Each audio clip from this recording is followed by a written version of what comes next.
Welcome back to All That Jam, where music has no limits. We are joined today by Scotty Zwang. How are you doing today, Scotty? I'm doing very well. How are you? Fantastic. It's a beautiful day in Baltimore. We'll go with that. Um, Nice. I, you pull up, you type your name into the Google machine there, and your career reads like a who's who of the jam band scene over the last decade plus. So, why don't we jump in with your personal thing and what initially drew you to drumming and led you to the jam bands? Well, I first got a drum kit when I was 9 years old, and I don't know. I kind of just I fell in love with the instrument from an early age of just watching concerts on TV, or my parents were really big into music, so they took me to concerts starting at a young age, around 2 years old, and then yeah, I kind of just fell in love with playing the instrument. And then around the time I was 13, uh, or sorry, by the time I was 15, my brother took me to go see the band Soul Live in New York City at Irving Alan. Plaza. We Mhm. love Yep. Alan. Yep. Alan Evans and Eric Krasno and Neil Evans kind of changed my entire life. I went from being like a punk rock, alternative rock kid who grew up in the 90s grunge kind of scene to all of a sudden I was fully immersed in the jam band scene. So, Wow. That's Fantastic. amazing to have like that moment that's so clear, that you can relate. yeah. I love that. Yeah, it was definitely my brother invited me to a concert was a cool thing. He was about 4 years older than me, so it was nice to feel welcomed as a younger brother. And then on top of that, I had no idea what to expect. I actually thought I was going to a completely different concert. So I thought I was going to see the metal band from the 90s, early 2000s, Soulfly. Oh, And then when I got there and heard all this funk music, which I was totally into, yeah, it was definitely a lot different than I of what I was expecting. But yeah, it totally changed my life. What year was that? Oh, two. Oh, two. Okay. Yeah, So, 2002. right. So that what did then? You just buckled down and said, "All right, this is where I am. I'm gonna like figure out what jam band drumming is, whatever that is." Well, I was fortunate that my dad was really into some really cool music. I mean, he grew up going to Allman Brothers shows and seeing all sorts of music, but was a huge Allman Brothers fan. And then in the early 90s is when he found out about Fish. So I knew about Fish from a pretty young age, but they weren't really my jam band until I would say like 99. I liked them. And then by 2001, I found out about the band The New Deal, and they were really my first introduction to jam music, but in an electronic realm. But by '02, I started diving a little bit more into local jam bands and stuff like that, as well as seeing Fish on their final 2 years of touring before going on hiatus. And then by 2005 is really when I like discovered all of the modern jam bands, the Disco Biscuits, the Humphreys McGee, Benevento Russo duos of the Right. scene. So The wow. duo were the greatest. So yeah, so you embraced the live tronica, for lack of a better term, jam tronica, yeah, whatever we want to call it, pretty early, and then I guess Sonic Spark was your first band. Sonic Spank, but yeah, Sonic Son- Spank. Sonic Spank was my first jam band. I was in a rock band from 2006 to 2009 called Code Anchor, and we got to do some cool things. We were more of like a regional act, though, like mostly Northeast. We did one East Coast tour up and down the coast. That was about it.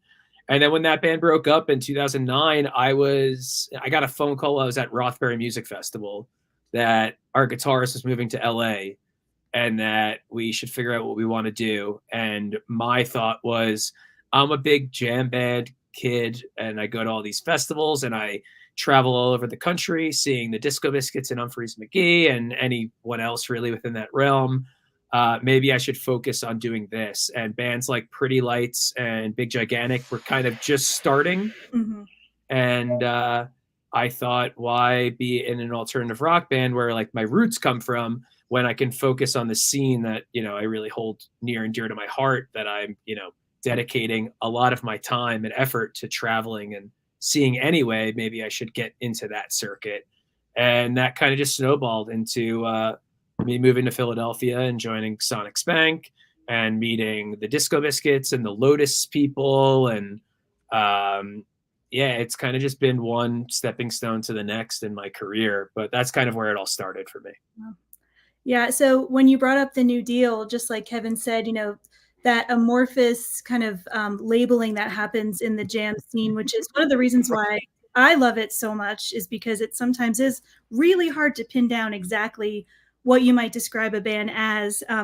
Is that part of your, you know, your love and kind of connection to the scene, that it isn't always exactly kind of clear what a band is doing? We just know that it's great and it's all about that live feeling. Yeah, I think the live element is really what drew me in because, you know, I did grow up going to a lot of punk rock concerts, and I was obsessed with bands like Incubus and 311 as far as like mainstream alternative rock and roll goes in the 90s and early 2000s. But I found myself by like around 05, 06 being bored with seeing bands that, you know, in a mainstream realm had to play, you know, if they had 20 songs in a set, which is not usual in a jam world, but in like an alternative rock world, you could have 20 to 30 songs in a set list. If I knew 15 of the songs they were going to play every time, it was just starting to get a little boring. And I found myself more and more interested in, I have no idea what's going to happen. The band has no idea what's going to happen. And, you know, most of the time, especially when a band's really like, on a roll and actively touring, it's always unique and interesting and exciting. But I was also okay with the fact that they might fall on their face and it might be a bad show, but at least it wasn't the same every single time. Right.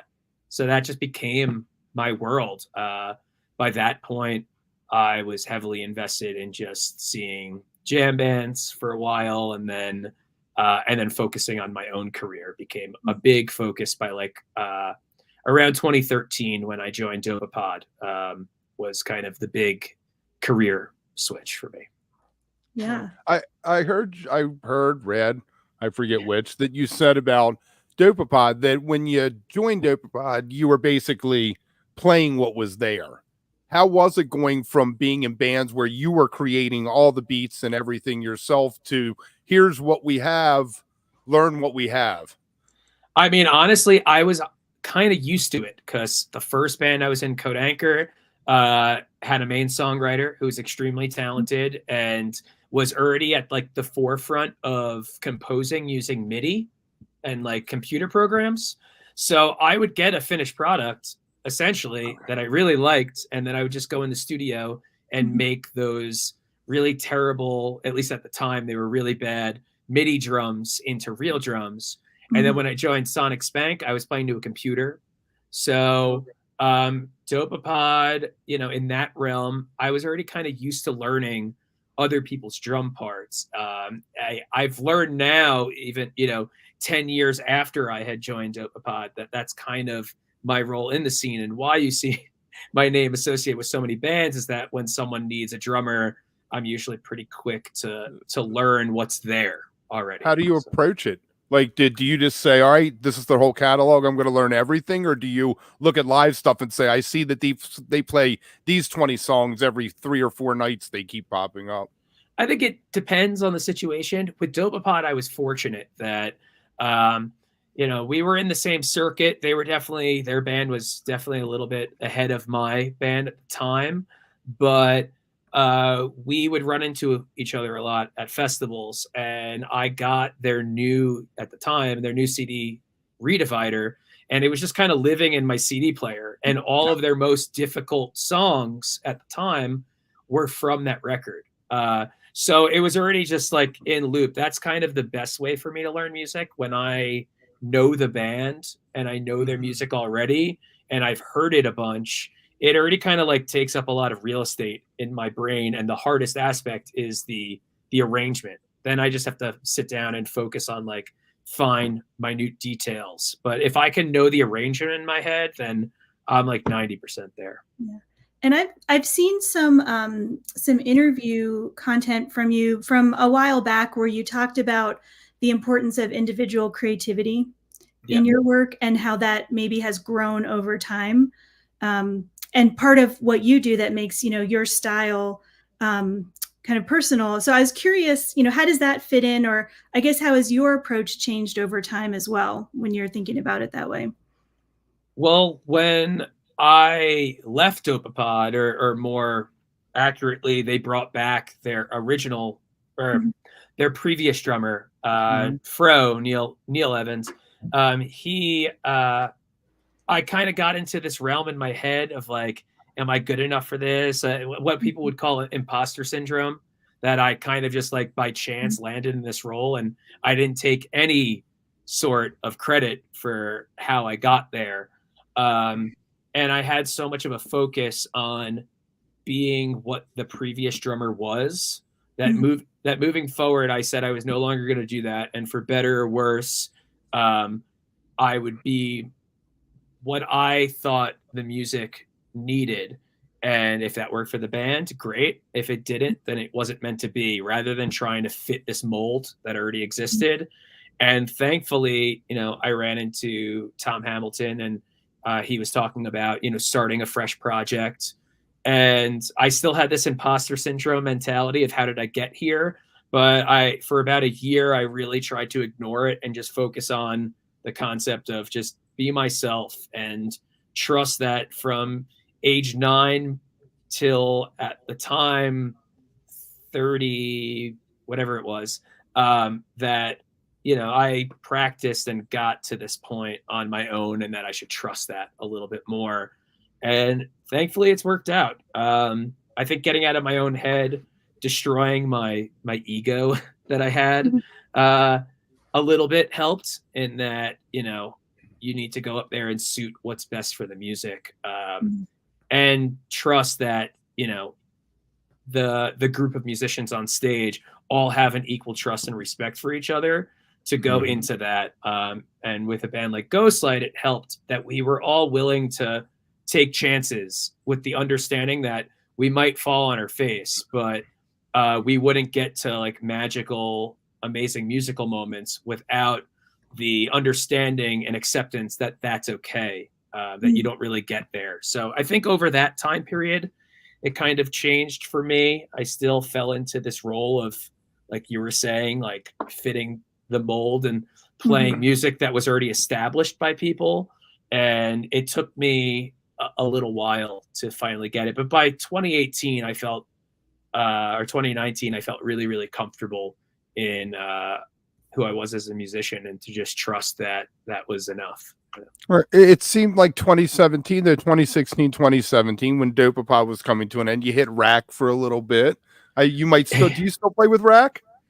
I don't. They went back to utilizing Adrian Tramontano, who's a very good friend and an incredible drummer. It's just different phases.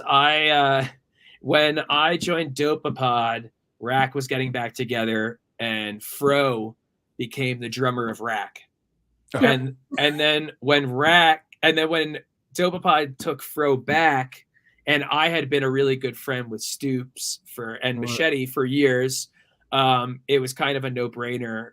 Like a prisoner swap. Yeah, it was. Exactly. Well, I mean, I love Rack. We've talked to Chris before. He is very funny with Chris because we both sell real estate. So we went down this road talking about real estate, and I was like, nobody wants to hear about this but me and you. But something I found fascinating in 2017, before we get into Ghostlight, because that's where I really discovered you. You did a project with Chris McClenny that was not Livetronica. Yes. So an old manager of mine from my Sonic Spank days, and Jay Rogovan, who he works a lot in the electronic realm, but he had managed bands like Lettuce for a little bit. And he's kind of known throughout the jam world. He's always kind of been there for me. He's how I found out about the Dopapod gig, and that disappeared. And I hit him up, and he's like, "I'm working with this new artist who is mostly known for his songwriting abilities, but he's getting out there and wants to do more solo work, and he needs a drummer." So he was located in New York at the time and was doing a residency at the Blue Note Jazz Club, historic jazz club, where he would play like once a month for I think it was like 3 months. So we had 3 shows there spread out over time. And I did like a festival or a couple other gigs with him. But it was just something different.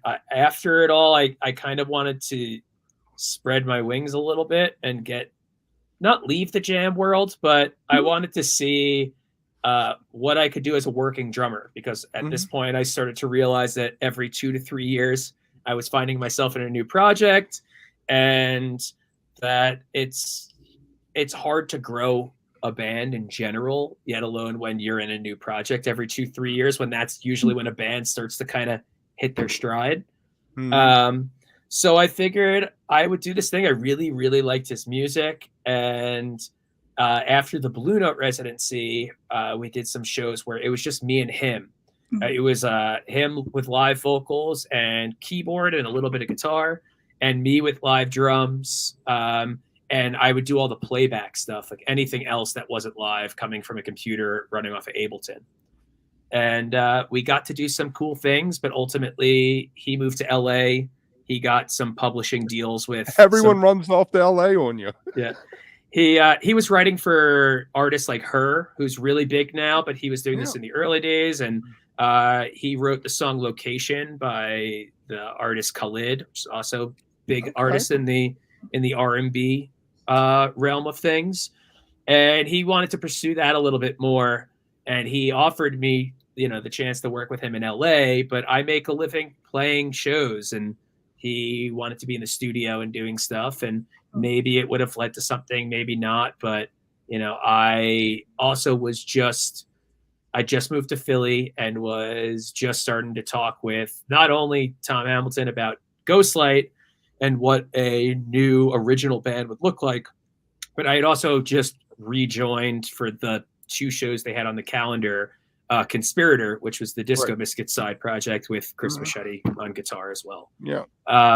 So I kind of I rolled the dice and thought, Philly's always been kind of good to me, and I want to be settled in the music scene here a little bit more again.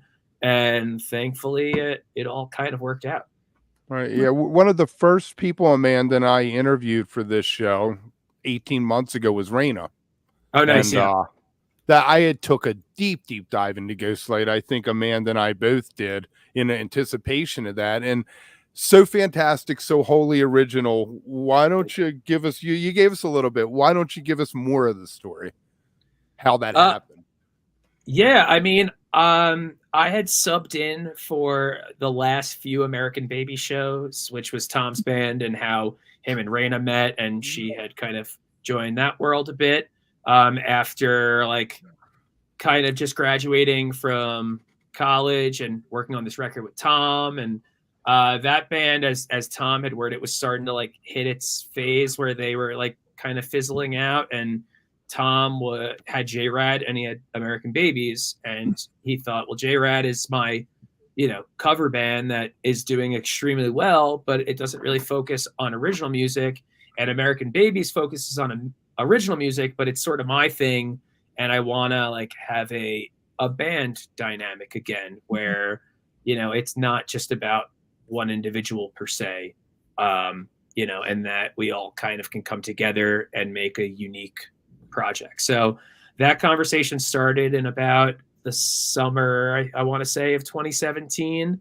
I was looking at places in Philadelphia, and he called me to the studio. And the only idea was something new and interesting that fit that indie rock. It wasn't really Americana, but that side of songwriting that Tom and Raina were coming from, but with the improvisation still of, what the Grateful Dead would do, in that you have this song or these songs, and you're improvising and you're really just utilizing all of the sections as road maps. But anything you do in between, there's really no rules. So it started to develop, and he was, doing some shows and working a little closer with Holly Bowling at the time. So it really came down to finding a bass player. And at the time, Steve Lyons was our guy, who was another Philly, like Westchester County, PA guy. And we just went into the studio with these songs that Tom and Raina had been working on. And we just I think we met for like 3 to 5 days, once a month for 3 months at the end of 2017 to then finish the record and then do our first tour March of 2018. And that was kind of just the beginning of it. And we just wanted something fresh and different. And, it kind of had its ups and downs, as all bands do, and came to an end, about... It has come to an end, because when we talked to Raina's, you guys weren't sure because Holly had just left at that point. Yeah. So it's come to an end in that sense. We haven't had any conversation, which isn't good or bad, and in what that band will do in the future. I would assume that at some point we'll end up doing something. Like how much full time that is, when Tom's got his own thing and just worked on a record that he put out and is doing some shows around the J-Rad schedule, and Raina just joined the Happy Fits and is doing world tours, or just got back from a European tour, and I've got SunSquabi, and I've been playing with the New Deal, and I subbed and did some stuff with Humphreys, and we're all doing interesting and exciting things, and we do love the band, but I think we've just kind of hit a point where everyone wanted to focus on ourselves for once, because it would be a shame for those songs to disappear. I'll just say that.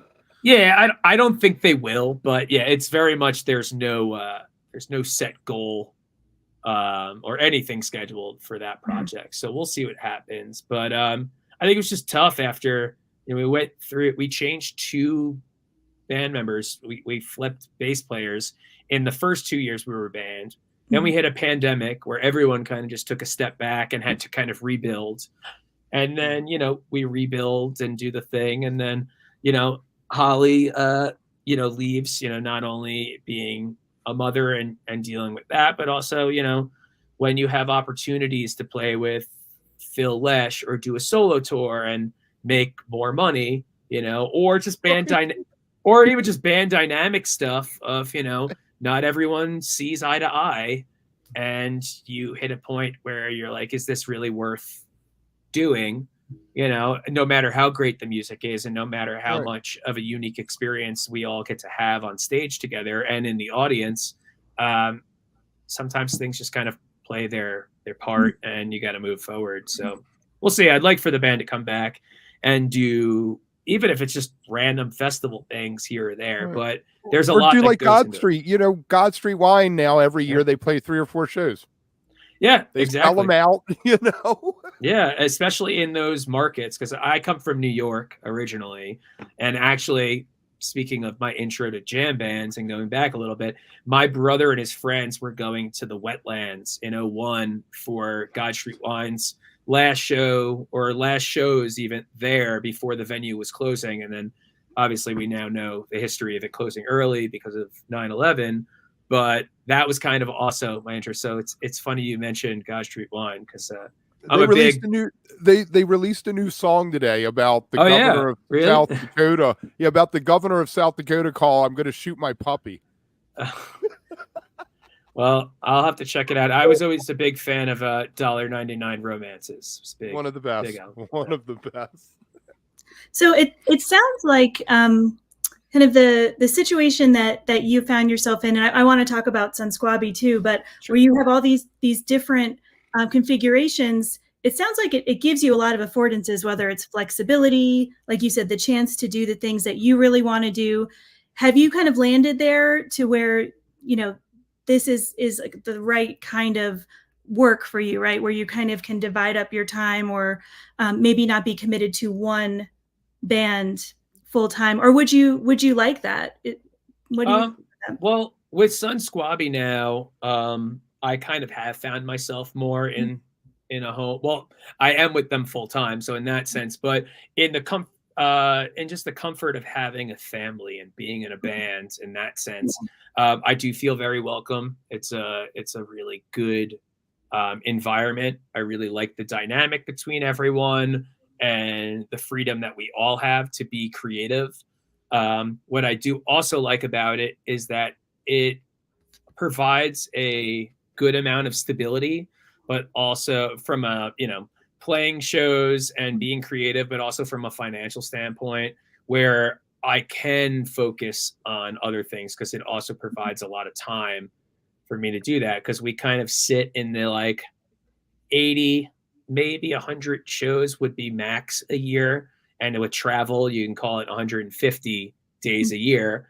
That still gives me, if I wanted to do an additional 50 shows a year, whether that's like half local and half traveling with other bands or doing whatever, it gives me the opportunity to do that. So I find the work-life balance of it all is finally in a zone where I feel really, really comfortable. It's interesting in the summer times when I play like a show and then have 2 weeks off and then I kind of follow that schedule. So I'm finding the balance there again.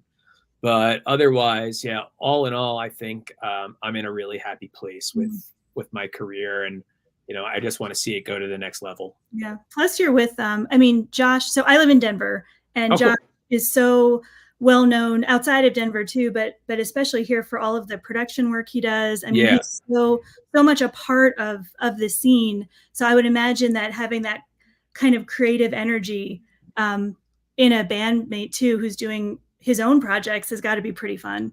Yeah. I mean, Josh, we've been recording a lot between the last two. We recorded 2 EPs in like one day for the first session I did.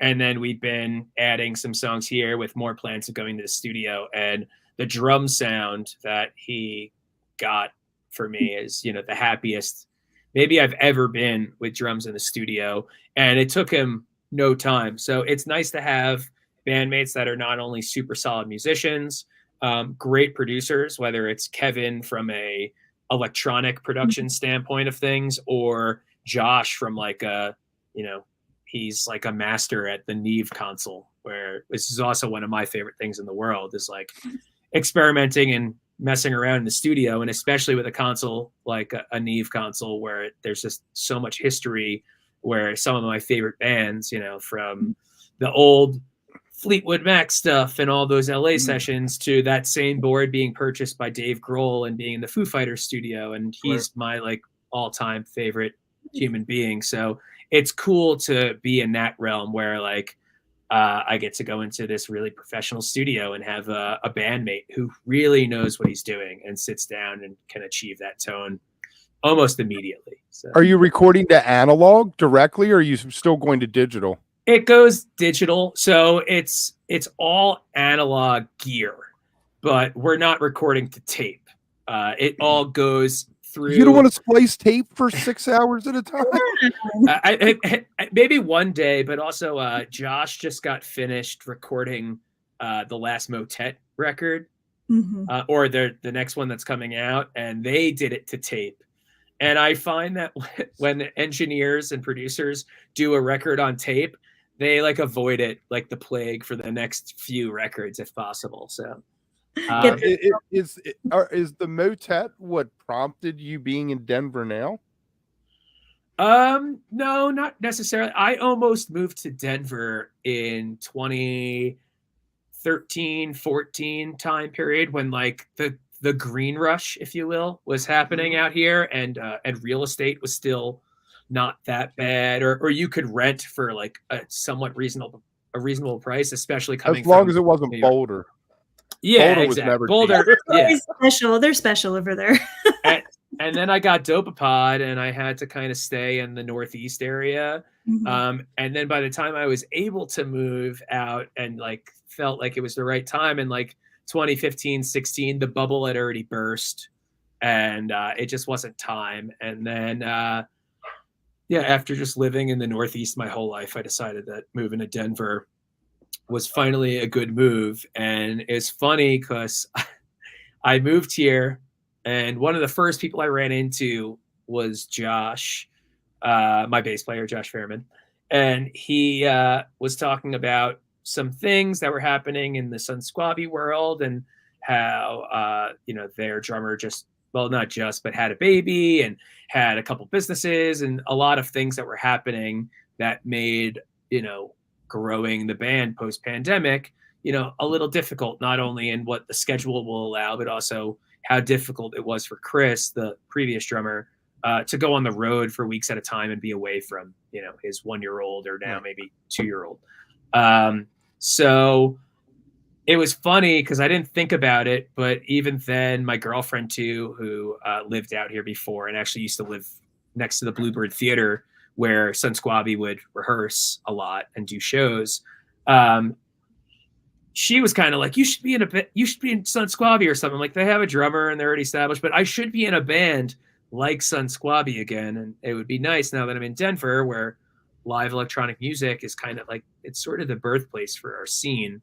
It's not the birthplace or the idea, but like, especially the Pretty Lights, the Big Gigantics, all the big bands in that realm, they're all from this area. So I was like, maybe I'll do that again, and I'll be in a band like SunSquabi. And then like a month later, I got a call from Josh to fill in for some shows, and then that kind of developed a little bit more into me doing it full time. So it's funny. Awesome.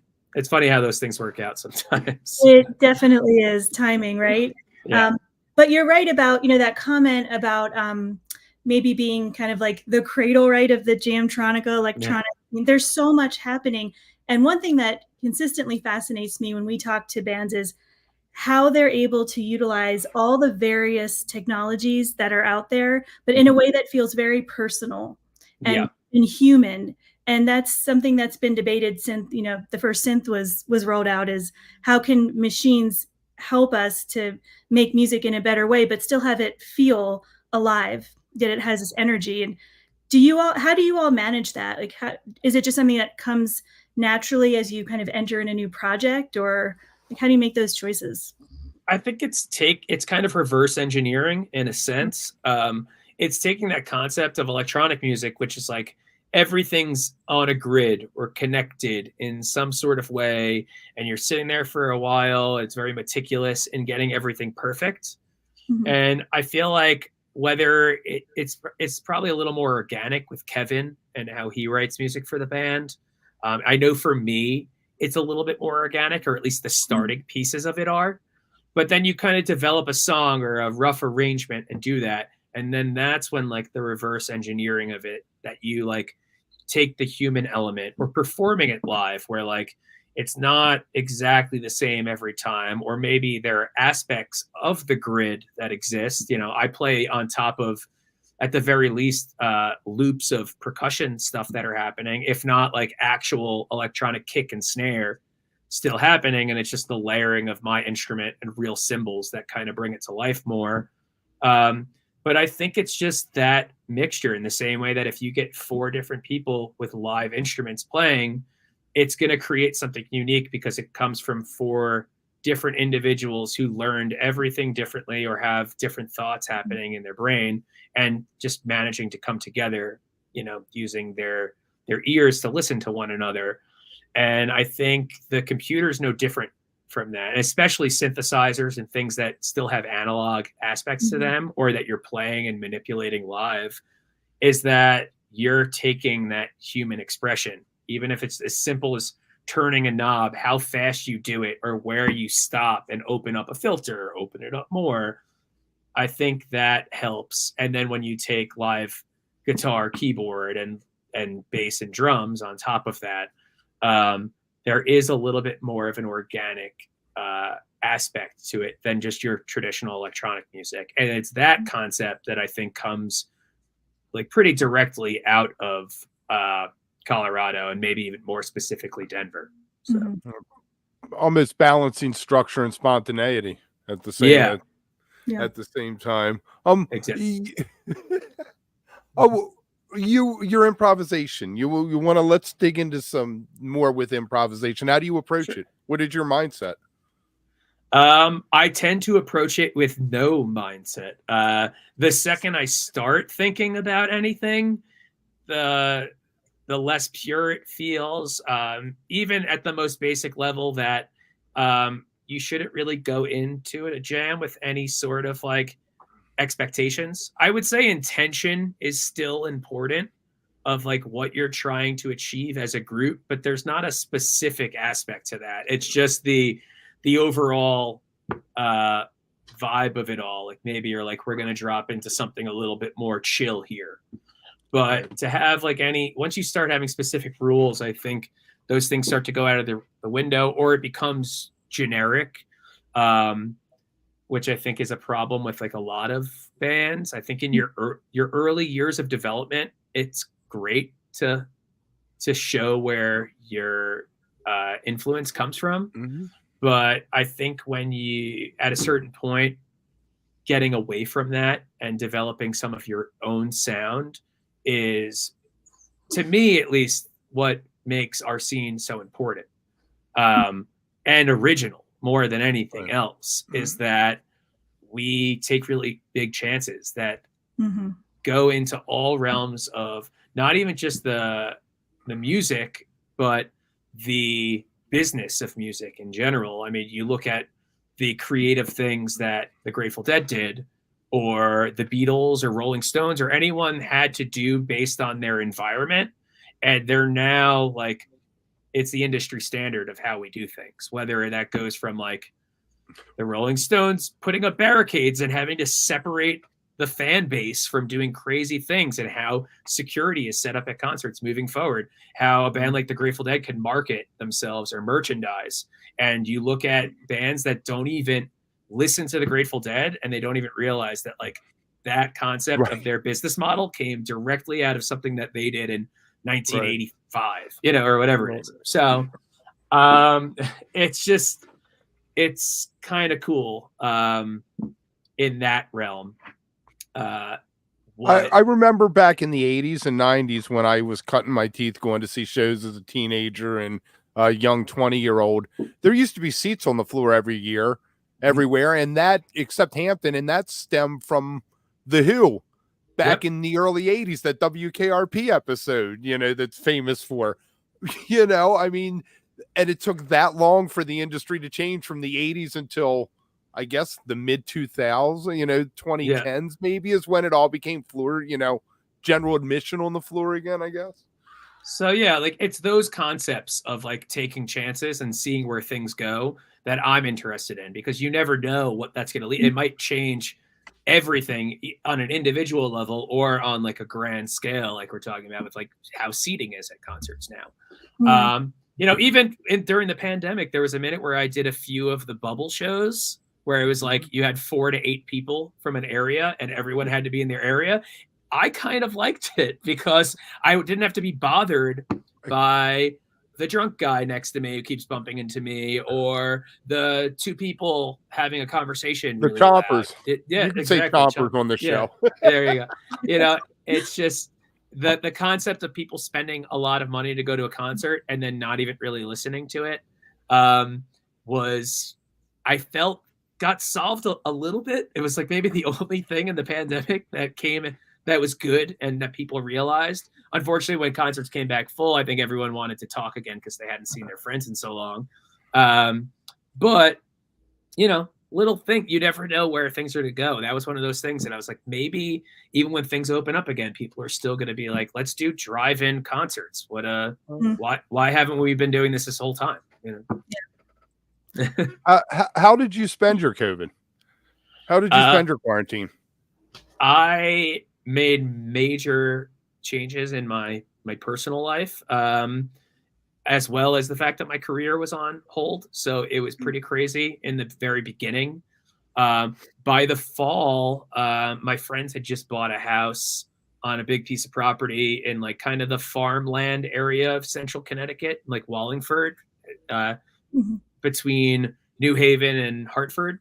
So I set up a studio in their pool house because they were nice enough to let me do that. And I chopped wood.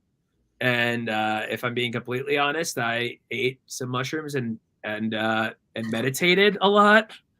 And I kind of developed the person that I wanted to be moving forward, coming out of, I mean, the pandemic, of course, but in general, there were a lot of sucked things. for the world. Yeah. It sucked for the world, but for individual people, sometimes it wasn't the worst thing. Yeah, the growth that I needed as a human being, I don't know if it would have been possible without the entire world stopping for, I mean, we'll call it 18 months. It was, in some realms, things opened up 6 months later, outdoors in a weird way. But like, there was, I didn't play a concert from essentially, we'll call it March 1st until Peach Festival in 2021. So a good year, 14, 15 months. Yeah, it was a long time of not playing concert. Besides, like, I did one private event, as a sub drummer, if you will, for Talk at Ari Fink's house for his wife's 40th birthday. Other than that, I did not play a show for 16 months, I think it was. So how was that, like getting back into it after all that time? Were you in a place where you were really, really ready for it? Did you have any thoughts of, man, it's been a while? Like, just mentally, I'm curious what that felt like. I was extremely ready because after I didn't get to play drums for 3 months in the beginning of the pandemic, I was living in an apartment, and I was not fully set up, nor did I have to be, because I had, Tom had his studio in Philly, so I had drums there set up, and I was touring so much that honestly, when I would get home, I didn't mind being away from drums for a week or two, but I didn't think, what happens if I'm locked in my house for months and I can't go anywhere because everyone's afraid of a virus that might kill them. So I had 3 months where I didn't play drums and I almost went crazy. And then a bunch of life changes happened. I figured things out on that end. And then I left Philly and moved to Connecticut, and I was playing drums every single day. The only things I had to do were play drums and be creative musically, which also included playing piano a lot, and chopping wood. Because when I moved into my friend's house, they weren't worried about money. They just wanted a fire going at all times. So that was my life, and it was super therapeutic. So by the time I was ready to go back to concerts, not only did I feel like I was growing towards the person I wanted to be, but I had been playing drums for hours a day for months by the time I got back, and I wasn't taking anything for granted. So it was absolutely incredible. And then, we went back to doing some tours and getting out and doing stuff, and later in 2022, in 2021, and everything was great. Until it wasn't, when, band members leave again and things happen. And, I go through this phase of freaking out about what am I going to do with my career. And it's in those moments that I dig really, really deep, whether it's like I have a gig and I feel like I'm not prepared enough. So I practice a lot, and then I get there and I realize I'm over prepared and everyone else didn't do enough work. Or it's, a situation like I'm searching for what the next project's going to be because I'm freaking out. And it turns out that, people are always looking for musicians, bands are always starting. So when you put yourself out there and you show that you're dedicated to doing it, not only do you find something, but a lot of times, at least in my experience, which I've been very fortunate and I do feel really lucky in, I typically find something better, as far as whether that's a financial opportunity or a better, performing in front of more people. And that's kind of what happened after Ghostlight was calling it quits. Was I freaked out and didn't realize that months before that I planted a seed that would lead to me getting the gig as the drummer for the New Deal, which was the band that started it all for me. Right. So it was a very full circle moment. And I tend to think that not only all the good that leads up to those moments, but all of the bad too. It's that like cycle of things that you kind of need all of that to happen in order to get to the next phase. So you're making me think of German existential philosophy and the idea of amor fati, which is all good and all bad in your life. No matter what happens, can you say at this moment, if you died, I wouldn't change anything?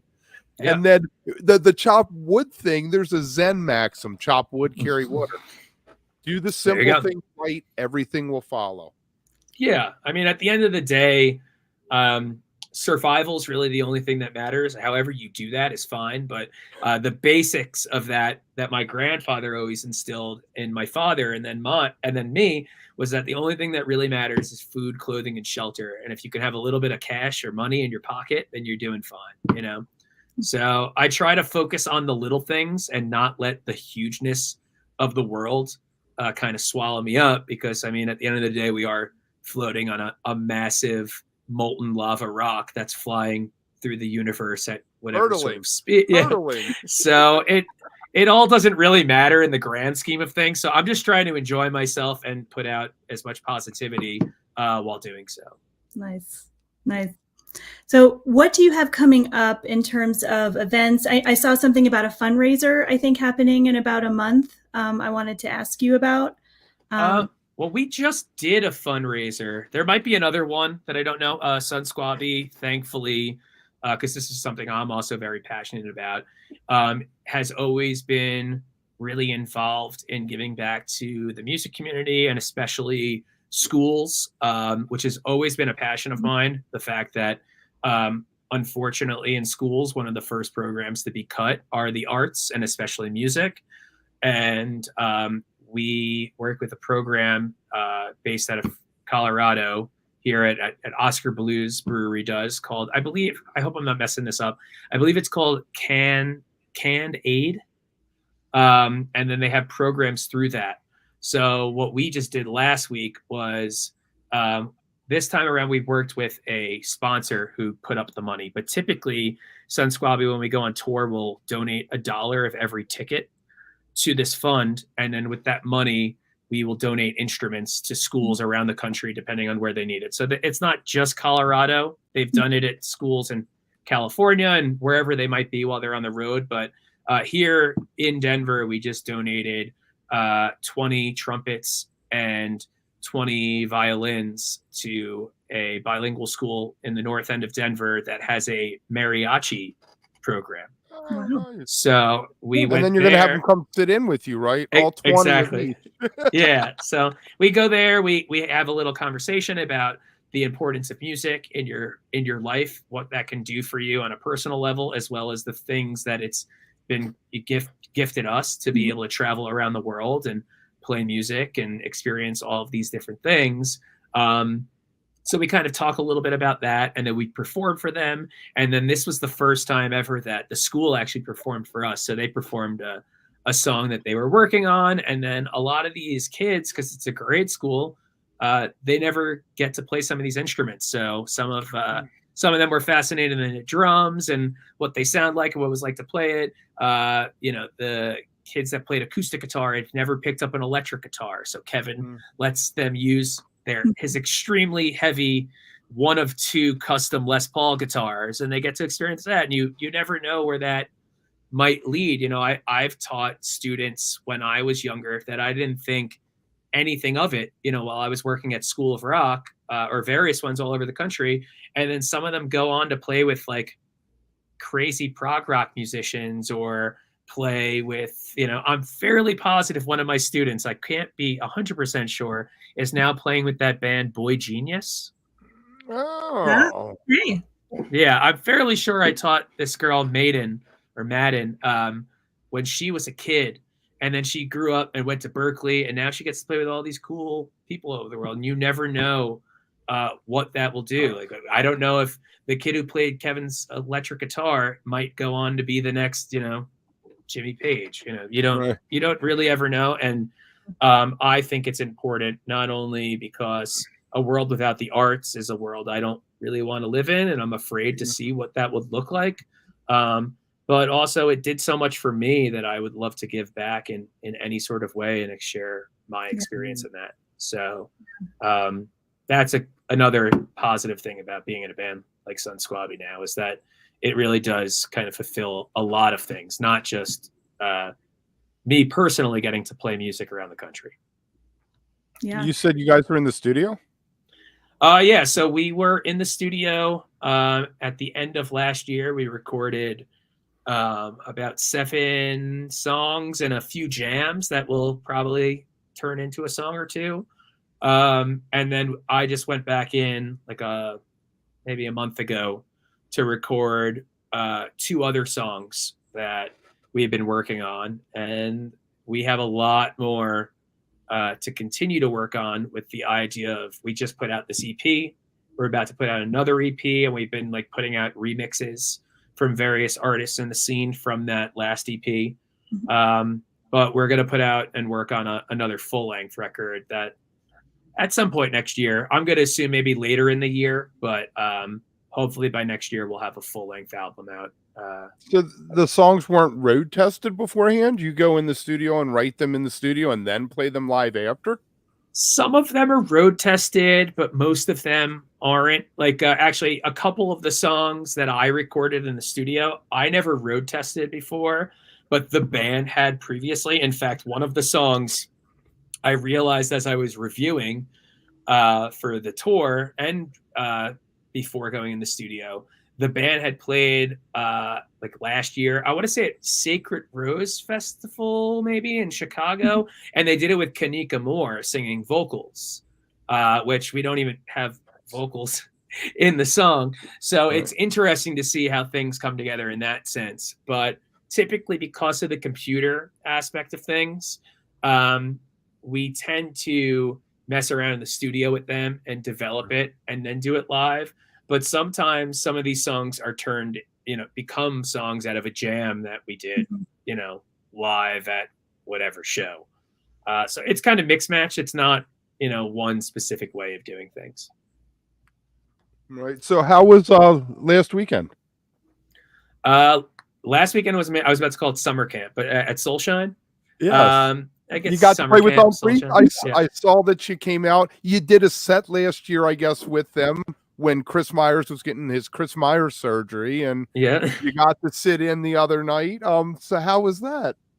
It's pretty amazing. I mean, one of the big other moments that changed my life in seeing music and developing things around 05, 06 was really in 2005. I went to the Jammies, which was a show that they used to do. It was like the Grammys for jam bands.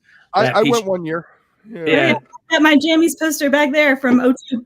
There you go. So yeah, Pete Shapiro, shout out to Pete Shapiro, would put on this amazing concert every year where all these bands would go and perform and do all these crazy sit-ins and collaborations. And then they'd exchange awards every, 20 or 30 minutes, because obviously with jam bands, even playing 2 songs as a group can take that long. And it honestly changed my life. And one of the big things that I learned from that was about Humphreys McGee, and they had just came out with Anchor Drops, which was Chris Myers' first record with them. So it's crazy to think, I mean, I've been kind of friendly with them over the last 15 years now. But it's crazy to think about 20 years later that now I get to play with the band and they call me to do these things. We actually have maybe some side project things in the works that I can't really go too into detail on, but I mean, it's always amazing to be able to do that. The show last summer was really cool because not only did I get to play 4 songs with them, but you get to do like a sound check and like the rehearsals and whatnot of the day of. But for this one, did you get to pick the songs you played, or did they say these are the songs you're playing?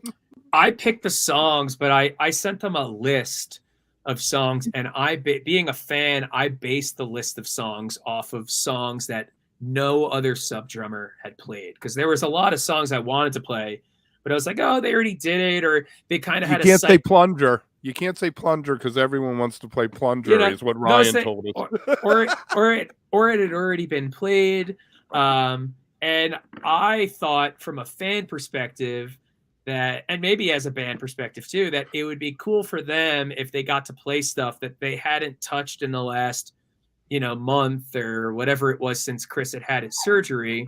So I just had a big emphasis on, at first they were like, just give us 20 songs and we'll pick from there. Cause I was supposed to do a whole show with them, and then scheduling conflict became a thing. And that's why I did most of Mishawaka with them. And then,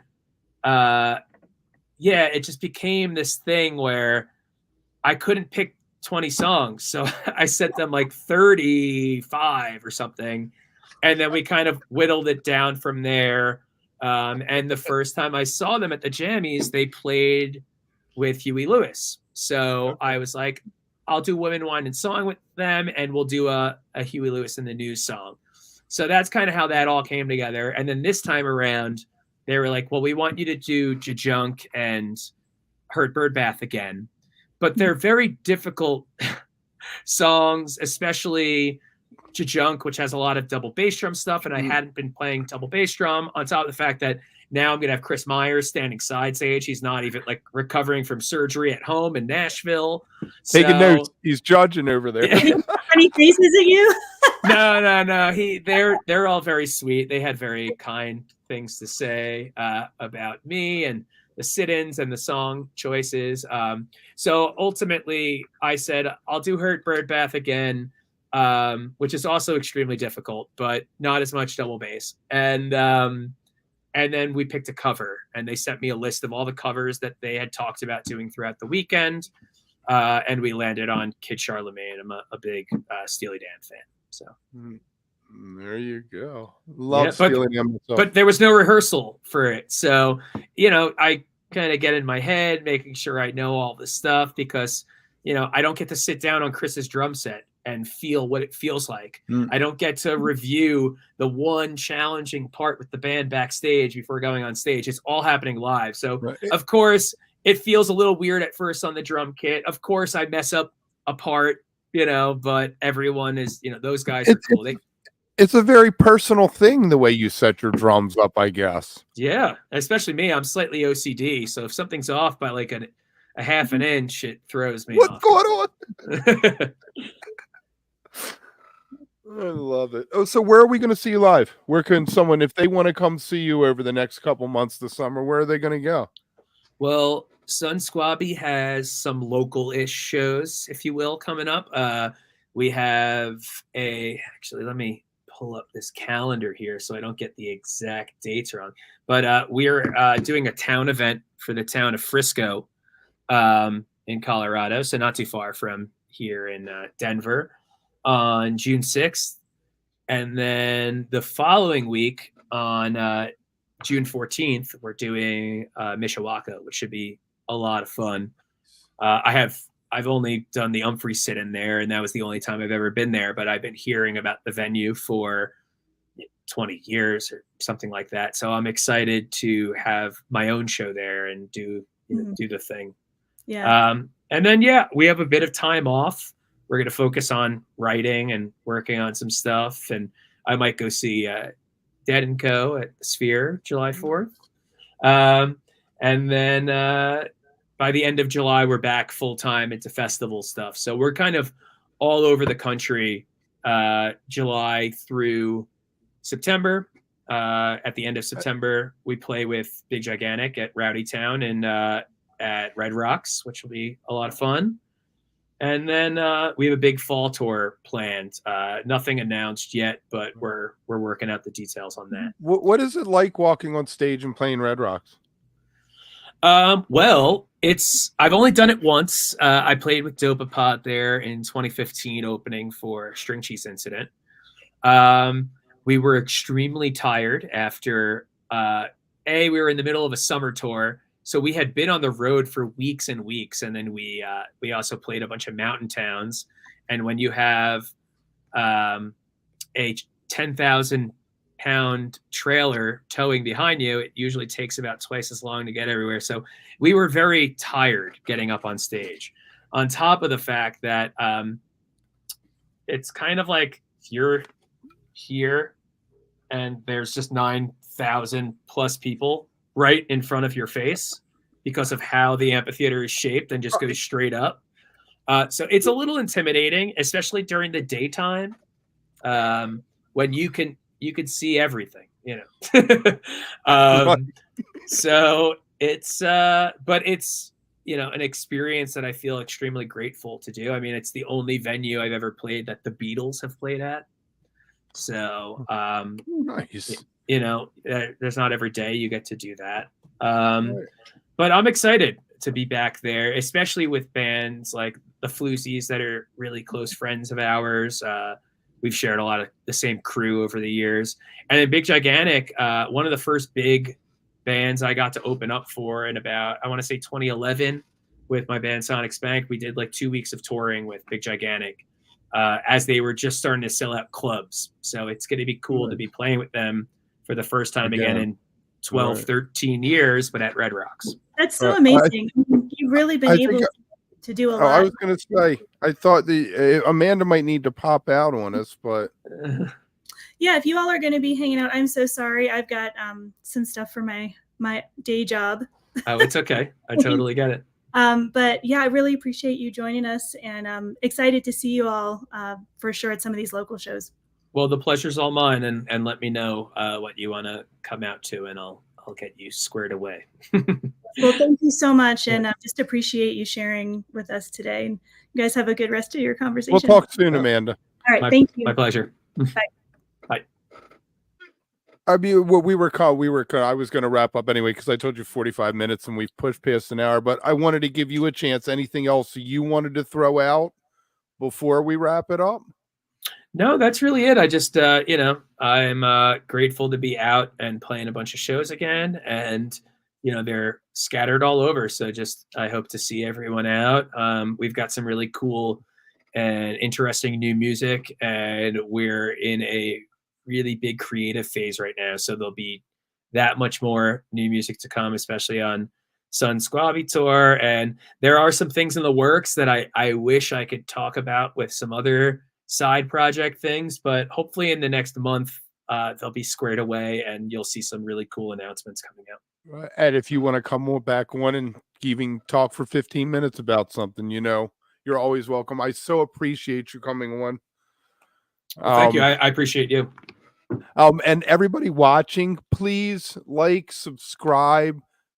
Hang on for a sec for me. And remember, oh, come on. My thing didn't work. Oh, well. All right, let's try this again. There we go. Everybody, please like, subscribe, and remember, stay beautiful, but don't stay underground too long. We'll see you next time.